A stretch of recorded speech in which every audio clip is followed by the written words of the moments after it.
आज 5 जुलाई 2021 के बाप दादा के मधुर महावाक्य सुनेंगे।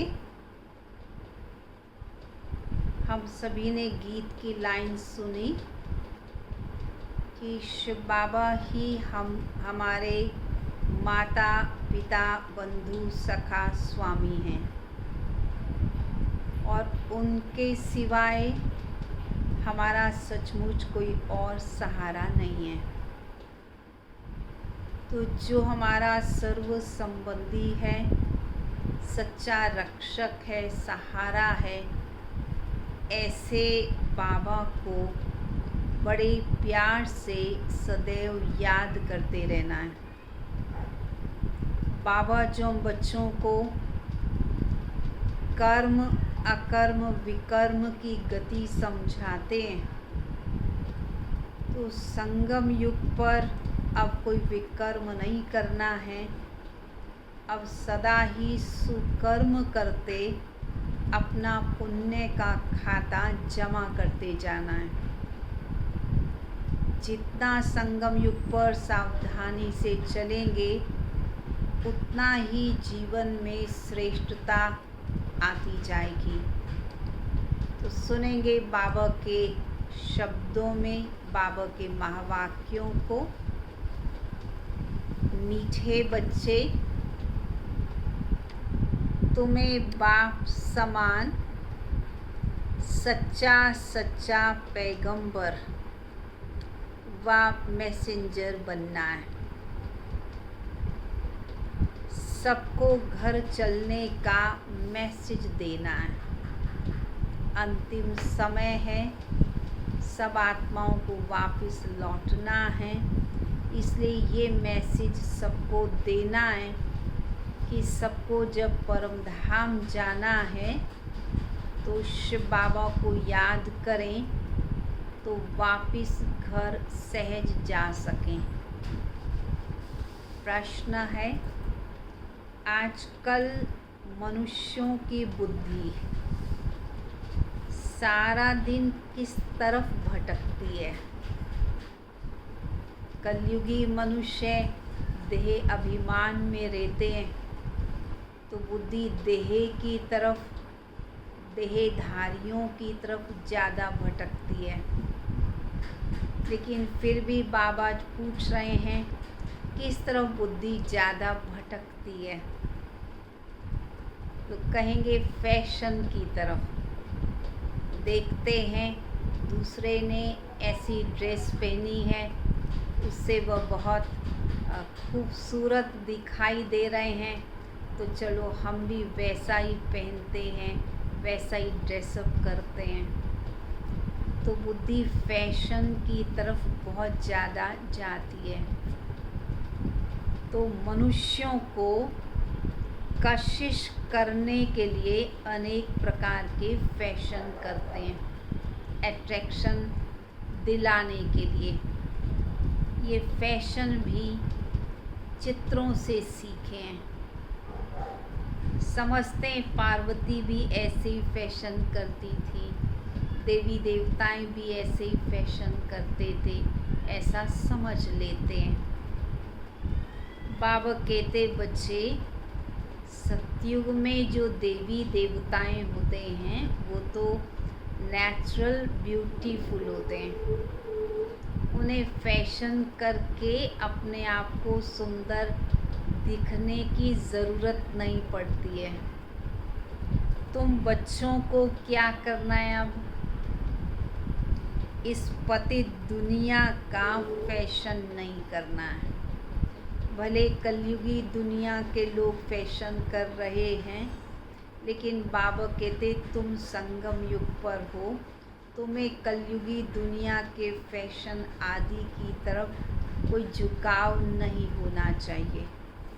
तो मैं ऐसी दुनिया में ले चलता हूँ जहाँ नेचुरल सुंदरता रहती है। फैशन करने की दरकार ही नहीं रहती। आज भी हम देखते हैं छोटा बच्चा सबको बहुत प्रिय लगता है, बहुत सुंदर लगता है, कशिश करता है। बच्चे का तो कोई फैशन नहीं करते हैं। उस बच्चे के अंदर प्योरिटी की कशिश होती है, भोलेपन की कशिश होती है। तो वैसे ही बाबा कहते सतयुग में दैवी गुणों की कशिश होती है। तो इसलिए संगम युग पर भी कलयुगी फैशन नहीं करने हैं, लेकिन अपना गुणों से श्रृंगार वो ज़रूर करना है। गीत है, तुम्ही हो माता पिता तुम्ही हो, तुम्ही हो बंधु सखा तुम्ही हो। ओम शांति। बच्चों ने गीत की एक लाइन सुनी, गीत भी सुना। जब महिमा गाते हैं भगवान की, आप हमारे माता पिता बंधु सखा साथी स्वामी सब हो, तो बुद्धि ऊपर में चली जाती है। जब महिमा गाते हैं तो बुद्धि परमात्मा के पास चली जाती है। आत्मा ही बाप को कहती है कि आप हमारे खिवैया हो, पतित पावन हो, सच्चे सच्चे पैगंबर व सच्चे सच्चे मैसेंजर हो। बाप आकर आत्माओं को मैसेज देते हैं, और जिनको मैसेंजर या पैगंबर कहते हैं दुनिया में, वो कोई छोटे कोई बड़े होते हैं। बच्चे समझते हैं सत्यता में सिवाय एक बाप के किसी को भी मैसेंजर नहीं कह सकते।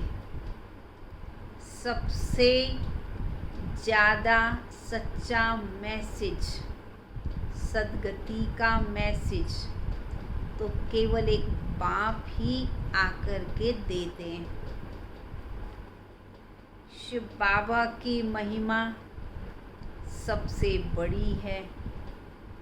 उसके बाद इन लक्ष्मी नारायण की है, जो नई दुनिया के मालिक हैं।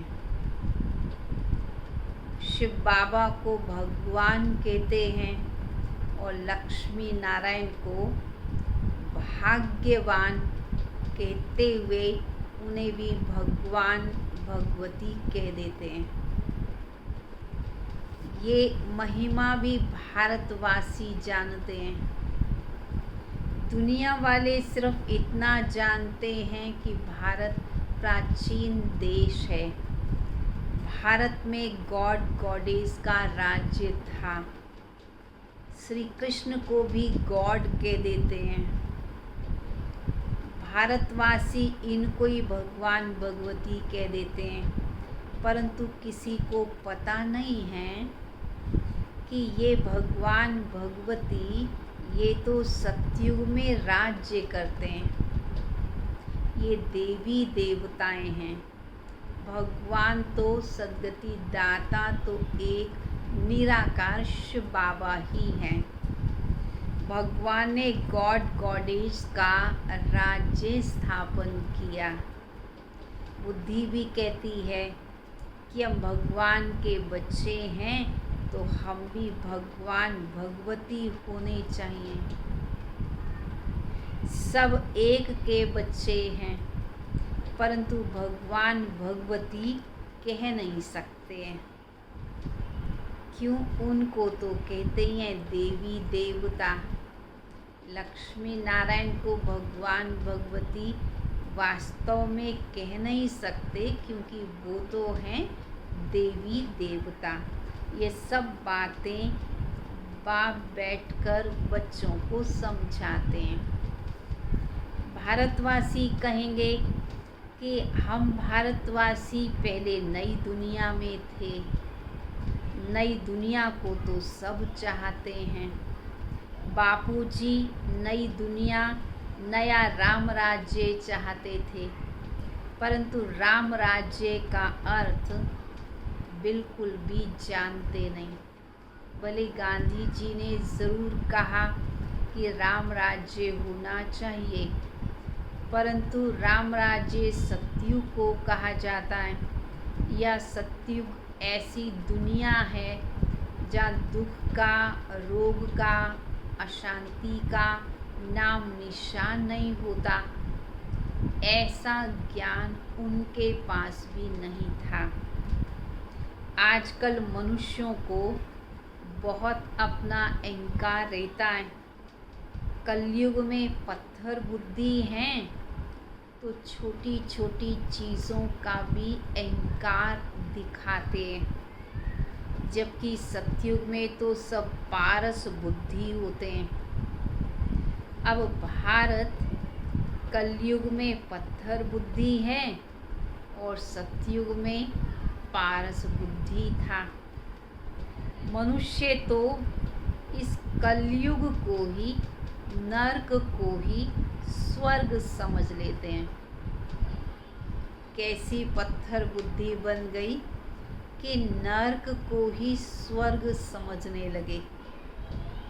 जैसे अगर कोई व्यक्ति शराब पी लेता है और गंदगी में पड़ा हो और सोच ये रहा हो कि मैं स्वर्ग में हूँ, तो ये उसका भ्रम है तो वो कीचड़ में, और समझ रहा है मैं स्वर्ग में हूँ।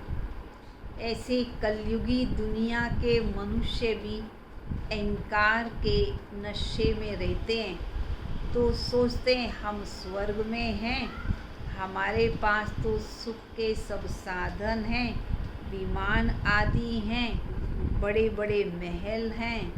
सोचते हैं शायद यही स्वर्ग है। भले आज की दुनिया में कितने भी साधन हो, कितना भी धन हो, परंतु फिर भी रोग तो हर व्यक्ति को है। अनेक प्रकार की चिंताएं हैं, तनाव है, परेशानियां हैं, तो इस दुनिया को स्वर्ग नहीं कह सकते।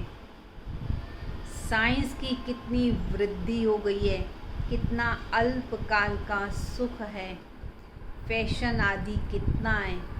बुद्धि सारा दिन फैशन के पीछे लोगों की भटकती है। हमेशा कंपटीशन करते रहते हैं, दूसरों से रीस करते रहते हैं। आर्टिफिशियल सुंदर बनने के लिए कितना श्रृंगार आदि करते हैं, कैसे कैसे बाल बनाते हैं, कितना खर्चा करते हैं। ये सब फैशन है।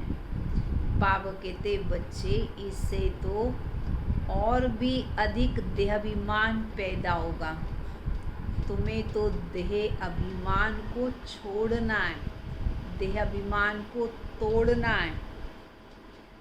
लोग फिर क्या समझते हैं कि देवी देवताएं भी तो बहुत श्रृंगार करते थे, हमने किया तो क्या हुआ। परंतु देवी देवताओं को श्रृंगारा हुआ अवश्य दिखाते हैं, परंतु उनमें देह अभिमान की बदबू नहीं होती है। वह नेचुरल सुंदर होते हैं। तो इसलिए बाबा कहते बच्चे, इस तरफ तुम्हारी बुद्धि नहीं भटकनी चाहिए। ये सब कशिश करने के लिए फैशन करते हैं। पहले पारसी लोगों की स्त्रियां मुंह पर काली जाली पहनती थी, कोई देखकर आशिक ना हो जाए। कितना ध्यान रखना पड़ता है इस कलयुगी दुनिया में अपने बचाव के लिए। ये दुनिया ही पतित है। गाते हैं भगवान के आगे जाकर, तुम ही हो माता पिता, तुम ही हो बंधु सखा, तुम ही हो। परंतु ये किसको कहना चाहिए, कौन माता पिता है? क्योंकि मनुष्यों को मालूम ही नहीं माता पिता कौन है। किसी भी इष्ट देव देवी के आगे जाते हैं तो सबके आगे एक ही महिमा गा देते हैं, सभी को माता पिता कह देते हैं। परंतु माता पिता तो एक ही होना चाहिए। सब माता पिता कैसे हो सकते हैं? माता पिता ने ज़रूर वर्षा दिया। बाप ने तुम बच्चों को सुख का वर्षा दिया था। कहते भी हैं बाबा, हम तो आप बिगर किसी और से नहीं सुनेंगे, आपकी ही सुनेंगे। अभी तुम जानते हो, क्या जानते हो कि शिव बाबा की महिमा बहुत गाई हुई है। ब्रह्मा की आत्मा खुद कहती है कि हम सो पावन थे, अब हम पतित बन गए हैं। ब्रह्मा के बच्चे भी ऐसे ही कहेंगे कि हम ब्रह्मा कुमार ब्रह्मा कुमारियाँ सो देवी देवता थे। फिर क्या हुआ? 84 जन्मों के अंत में आत्मा पतित बन गई। जो नंबर 1 पावन था वो नंबर 1 पतित बने। तो जैसे बाप हुए वैसे बच्चे भी हो गए। तो ये खुद भी कहते हैं, शिव बाबा भी कहते हैं, मैं आता हूँ। कब आता हूँ? संगम युग पर, इनके बहुत जन्मों के अंत के जन्म में। जो पहले नंबर में पूज्य लक्ष्मी नारायण के घराने में थे, अब है संगम युग। तुम कलयुग में थे और अभी कहाँ हो? अभी संगम युगी बने हो। अभी कोई कलयुगी तो नहीं है ना। तो कलयुगी स्वभाव या कलयुगी बोल या कलयुगी जीवन शैली, कलयुगी स्टाइल, ये बच्चों का, संगम युगी बच्चों का नहीं होना चाहिए। बाप संगम पर आते हैं, ड्रामानुसार बच्चे भी वृद्धि को पाते हैं। अब बच्चों को ज्ञान तो मिला है। हम सो देवता थे, फिर सोम क्षत्रिय, फिर वैश्य, फिर शूद्र बने। फिर अब क्या? अब हम सो ब्राह्मण बने हैं। सारे चक्र को अच्छी रीति तुम जानते हो, ये तो बहुत सहज बात है। हमने 84 जन्म लिए। कईयों की बुद्धि में ये भी नहीं बैठता। कईयों की बुद्धि में तो ज्ञान एकदम सेट हो जाता है। भले योग लगाने में, विक्रमाजीत बनने में मेहनत महसूस होती है, परंतु ज्ञान बुद्धि में सहज सेट हो जाता है। पर कईयों की बुद्धि में ज्ञान भी सेट नहीं होता है। तो स्टूडेंट्स में नंबर वार तो होते ही हैं, first class, second class, third class. कई बच्चे खुद भी कहते हैं, खुद भी रियलाइज़ करते हैं और कह देते हैं कि हमारी तो थर्ड क्लास बुद्धि है, हम किसी को समझा नहीं सकते हैं। दिल तो बहुत होती है कि हम दूसरों को समझाएं, परंतु बोल नहीं सकते। अब बाबा क्या करे? बताओ, इसमें बाबा क्या करे? ये हुआ, क्या कहेंगे इसको, कि इच्छा होती है कि हम सुनाएं, परंतु सुना नहीं सकते हैं। इसके लिए बाबा क्या कहेंगे? ये है तुम्हारा हिसाब किताब। तुम पुण्य का खाता नहीं बना पा रहे हो। अब बाबा कहते, मैं तुमको कर्म अकर्म विकर्म की गति का ज्ञान सुनाता हूँ। जब हम कर्म श्रीमत प्रमाण करते हैं, सुखदायी कर्म करते हैं, तो हमारे सुकर्म बनते हैं। और रावण की मत पर करते हैं, बाप की अवज्ञा करते हैं, दुखदायी कर्म करते हैं, तो विकर्म का खाता बनाते हैं। तो बाबा कहते सतयुग में कर्म अकर्म होते हैं, क्योंकि वहाँ पर पुण्य कर्म भी नहीं करते और पाप भी नहीं करते। शिव बाबा को भी याद नहीं करते, पर रावण को भी याद नहीं करते हैं। परंतु संगम युग पर जो हमने कमाई जमा कर ली पहले से, और उसी को ही बैठकर सतयुग में खाते हैं। जो हमारा बैंक बैलेंस होता है उसी को निकाल के यूज़ करते रहते हैं, इसलिए वहाँ के कर्म को अकर्म कह देते हैं। तो बाबा में सभी की गति समझाते, कर्म अकर्म विकर्म सुकर्म की। कर्म तो करना है। तुम बच्चे जानते हो, 3rd क्लास बुद्धि वाले इन बातों को समझ नहीं सकेंगे। ये है ही रावण राज्य, परंतु किसी को पता ही नहीं है कि रावण राज्य है। रावण राज्य में मनुष्य तो विकर्म करते नीचे गिरते हैं। गुरु भी इसीलिए करते हैं क्योंकि समझते हैं दुख की दुनिया है, सदगति के लिए गुरु करते हैं। सोचते हैं मुक्ति में जाएं, तो निर्वाण धाम है वाणी से परे का स्थान। वानप्रस्थी माना जिनकी शारीरिक आयु 60 वर्ष से बड़ी होने लगती है, वो अपने आप को वानप्रस्थी समझते हैं। वो अपने आप को देह के संबंध व्यवसाय से बुद्धि को हटाने लगते हैं, और ये भी सोचते हैं कि अब अभी हमारी आयु इतनी हो गई है तो हमें गंगा के तट पर जाकर बैठना चाहिए, राम को याद करना चाहिए। परंतु रियल में वानप्रस्थी का अर्थ है वाणी से परे जाना, सब कुछ वाइंड अप करना बुद्धि से, मोह को समाप्त करना बुद्धि से। तो बाबा कहते वास्तव में सच्चा वानप्रस्थ का अर्थ तो तुम बच्चे समझते हो। वह लोग वानप्रस्थी सब कुछ मिल्कियत आदि बच्चों को देकर गुरु के पास चले जाते हैं। अभी खान पान आदि तो ज़रूर फिर बच्चे ही देंगे, परंतु वानप्रस्थ का अर्थ रियल में कोई जानता नहीं। किसी की बुद्धि में ये नहीं आता कि वानप्रस्थ माना हमको वाणी से परे निर्वाण धाम में वापस लौटना है। ये अर्थ तो कोई भी जानता नहीं। अपने घर जाना है। वो लोग समझते हैं ज्योति ज्योत में समा जाएंगे।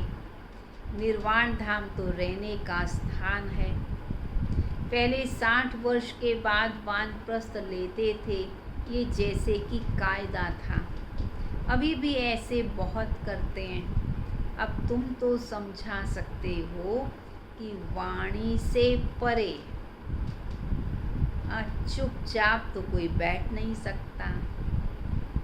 इसके लिए तो बाबा को बुलाते हैं, हे पतित पावन बाबा आओ, हमको पावन बनाकर घर ले चलो, वहाँ तो फिर शांति ही शांति होगी। मुक्ति धाम में ले चलो जो हम आत्माओं का घर है। तुम बच्चों को सतयुग के लिए भी समझाया है।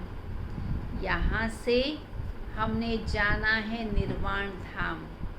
निर्वाण धाम को ही परम धाम भी कहते हैं, मुक्ति धाम कहते हैं, सोल वर्ल्ड कहते हैं, स्वीट होम कहते हैं। और फिर उसके बाद हमने आना है सतयुग में। अब सतयुग में कौन जाएगा? जिन्होंने सतयुग में जाने की पढ़ाई पढ़ी, अपने आप को लायक बनाया, अपने अंदर वो दैवी गुण लाए, ईश्वरीय मत पर चले, तो वो ज़रूर सतयुग में जाएंगे। सतयुग की आबादी कैसे बढ़ेगी, कैसे राम राज्य स्थापन होता है, बाप बच्चों को सारे राज समझाते हैं।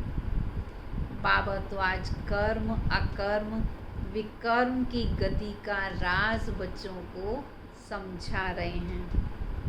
बाबा कहते बच्चे अभी कोई बुरा कर्म नहीं करना, क्योंकि बुरा कर्म करने का नतीजा अच्छा तो हो ही नहीं सकता, बुरा ही होगा। इसलिए सदैव अच्छे कर्म करने। यहाँ मनुष्य जो भी कर्म करते वो विकर्म बन जाते हैं। तुम्हें अब विकर्म नहीं करना है। अभी तुम बच्चे जानते हो, हम छोटे बड़े सबकी, सारी दुनिया की वानप्रस्थ अवस्थाएं, भले कोई दुनिया में छोटा बच्चा भी है, आयु से वो छोटा बच्चा है, परंतु बाबा कहते आत्मा तो पुनर्जन्म के चक्र में आती जा रही है। आत्मा तो वही पुरानी है और अभी सबको वापस लौटना है, चाहे छोटे बच्चे हैं, युवा हैं या वृद्ध हैं। जब सबको लौटना है तो इसका अर्थ क्या हुआ? सबकी वानप्रस्थ अवस्था है। तो जैसे वृद्ध अवस्था में जो लक्षण दिखाई देते हैं, जैसे कि बालों का सफ़ेद होना, शारीरिक रूप से कमज़ोरी महसूस होना, दर्द महसूस होना या अन्य अनेक प्रकार के लक्षण दिखाई देते हैं, रोग आने लगते हैं। अब वह सब चीज़ें तो छोटे बच्चों में भी वो लक्षण दिखाई देने लगे हैं। तो इस बात को भी वो सिद्ध कर रहे हैं कि सबकी ही वानप्रस्थ अवस्था है, सब ने वापस लौटना है, सब वाणी से परे जाने वाले हैं। बाप को कहते हैं पतित पावन आओ और आकर हमें पतित से पावन बनाओ। परंतु जब तक पावन नई दुनिया नहीं है या पतित दुनिया में, तो एक भी पावन हो नहीं सकता। ये जो भी पतित दुनिया है सब खत्म होनी है। पतित दुनिया खत्म होनी है, या पावन कोई रह नहीं सकता है। तो तुम जानते हो, क्या जानते हो? हमको फिर नई दुनिया में जाना है। हम नई दुनिया में चलने की तैयारी कर रहे हैं, ठीक है? सभी कर रहे हैं तैयारी। नई दुनिया इसी धरा पर उतारने की तैयारी कर रहे हैं। इसी दुनिया को नया बना देंगे अपने नए सोच के आधार से। ये सारी नॉलेज तुम्हारी बुद्धि में है। ये है नई नॉलेज, नई दुनिया, अमरलोक व पावन दुनिया के लिए। अभी तुम संगम युग पर बैठे हो। ये भी जानते हो दूसरे जो भी मनुष्य हैं ब्राह्मण नहीं हैं, वो तो फिर कलयुग में ही हैं। हम सब संगम पर हैं और जा रहे हैं कहाँ पे? जा रहे हैं सत्युग में। बरोबर ये संगम युग है, वह तो है ही स्वर्ग। उनको संगम नहीं कहा जाता, संगम है अभी। ये संगम युग सबसे छोटा है, जिसमें मनुष्य पाप आत्मा से धर्म आत्मा बनते हैं। संगम युग की विशेषता आज बाबा क्या बता रहे हैं कि संगम पर पाप आत्मा से धर्मात्मा बनते हैं, परमात्मा से मिलन मनाते हैं, परमात्मा से अपना पूरा वर्षा अधिकार लेते हैं, 84 जन्मों के लिए अविनाशी कमाई इस संगम युग पर ही जमा करते हैं। इसलिए इसको धर्माऊ युग भी कहते हैं। कलयुग में सभी मनुष्य अधर्मी हैं, वहाँ तो सभी धर्मात्मा होते हैं। भक्ति मार्ग का कितना बड़ा प्रभाव है। ऐसी पत्थर की मूर्तियाँ बनाते हैं जो देखने से दिल खुश हो जाए। कितने भक्ति में भी कशिश है, भावना भी है, परंतु वह है पत्थर पूजा। शिव के मंदिर कितना दूर दूर जाते हैं मंदिर में दर्शन करने, पूजा करने के लिए। ऐसे तो शिव का चित्र घर में भी रख सकते हैं, परंतु फिर भी दूर दूर जाते हैं दर्शन करने। तो बाबा कहते, अब तुम्हारी आँख खुली है, तुम्हें तो मालूम पड़ा है कि शिव बाबा स्वयं इस धरा पर आकर के हमें मनुष्य से देवता बनाने के लिए राजयोग सिखा रहे हैं। तुम्हारी आँख खुली है, बुद्धि के कपाट खुल गए हैं, बाप ने नॉलेज दी है।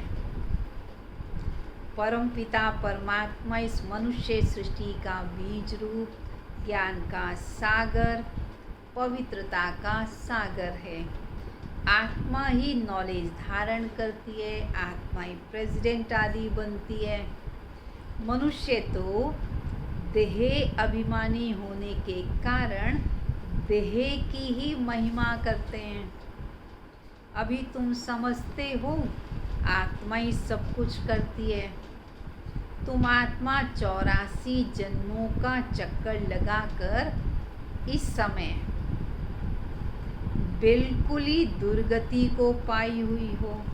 आत्मा कमज़ोर बन गई है। अभी हम आत्मा ने बाप को पहचाना है, बाप से वर्षा ले रहे हैं। आत्मा को शरीर तो ज़रूर धारण करना पड़े। शरीर बिगर आत्मा पाठ कैसे बजाएगी? आत्मा शरीर बिगर बोले कैसे, सुने कैसे? बाबा कहते, मैं तो निराकार हूँ, मैं भी शरीर का आधार लेता हूँ। बिना शरीर के तो शिव बाबा भी ज्ञान सुना नहीं सकते। तुम जानते हो शिव बाबा इस समय ब्रह्मा तन से हमको सुनाते हैं। यह बातें तुम ब्रह्मा कुमार ब्रह्मा कुमारियाँ ही समझते हो।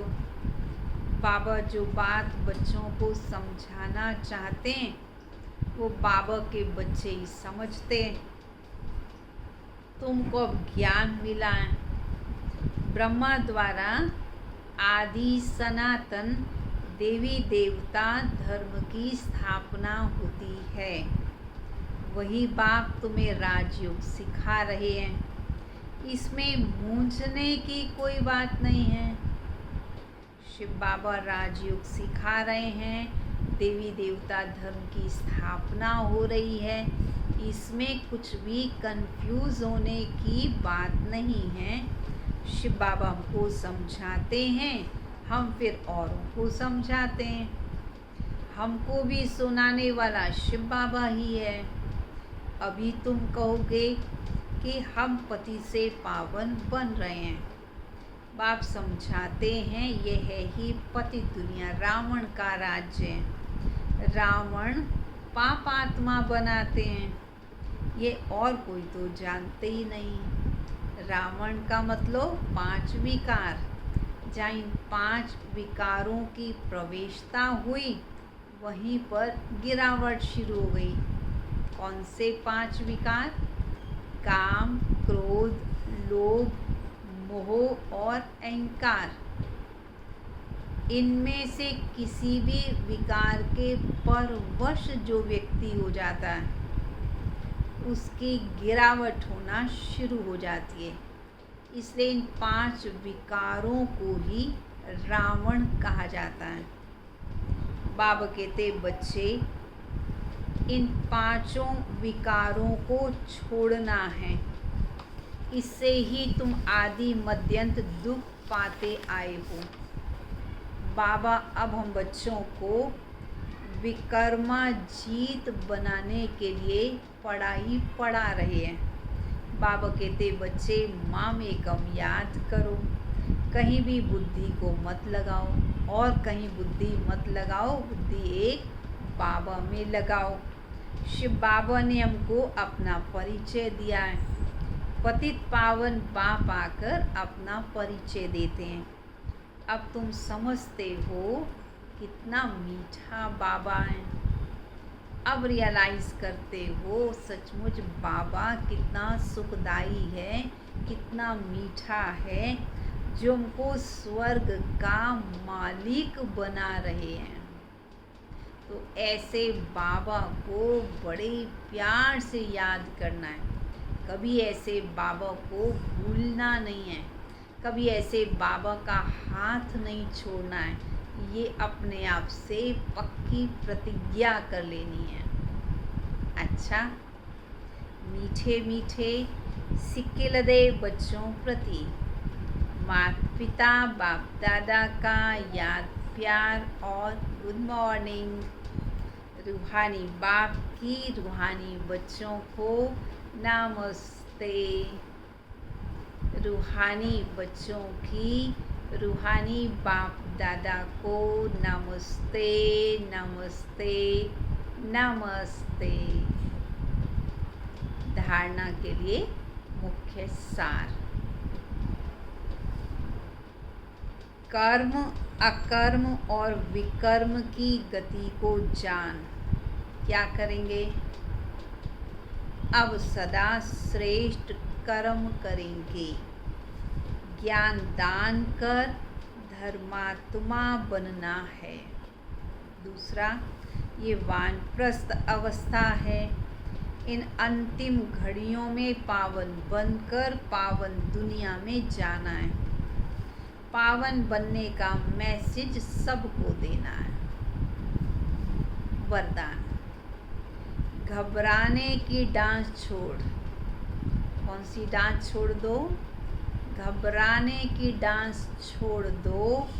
सदा खुशी की डांस करने वाले मास्टर नॉलेजफुल भव। नॉलेजफुल बन गए हो। हर आत्मा का पार्ट अलग अलग है।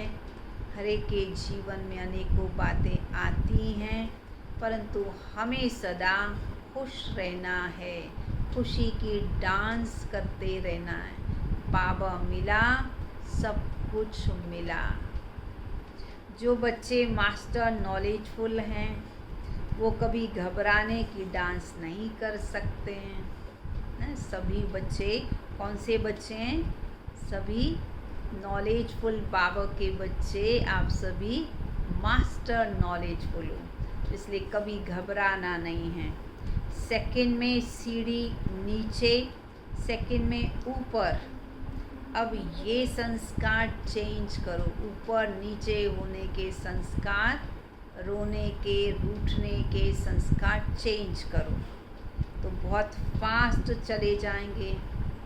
सिर्फ मिली हुई अथॉरिटी को, नॉलेज को, परिवार के सहयोग को यूज़ करो।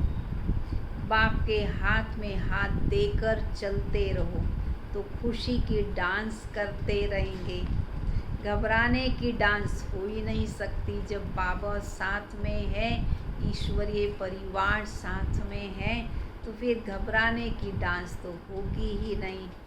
लेकिन जब माया का हाथ पकड़ लेते हो तो फिर माया अपना डांस कराती है। वो तो फिर घबराने की, रुलाने की वही डांस कराएगी।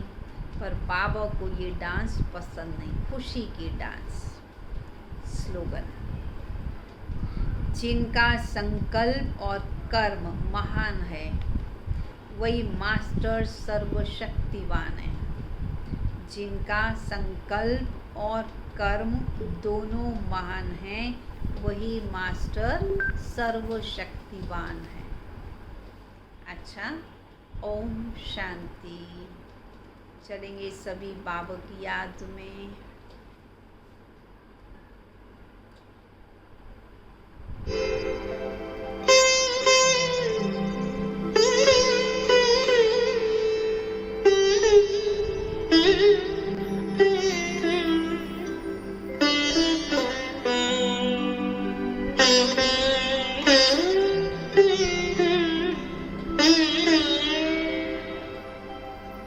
तप के बल से तपते मन को कर ले शीतल शीतल।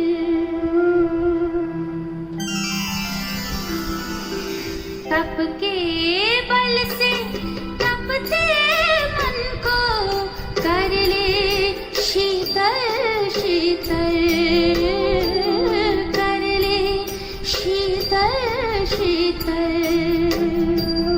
तन के रथ का रथी है तू, तन के रथ का रथी है तू, रूप तेरा है निर्मल, रूप तेरा है निर्मल।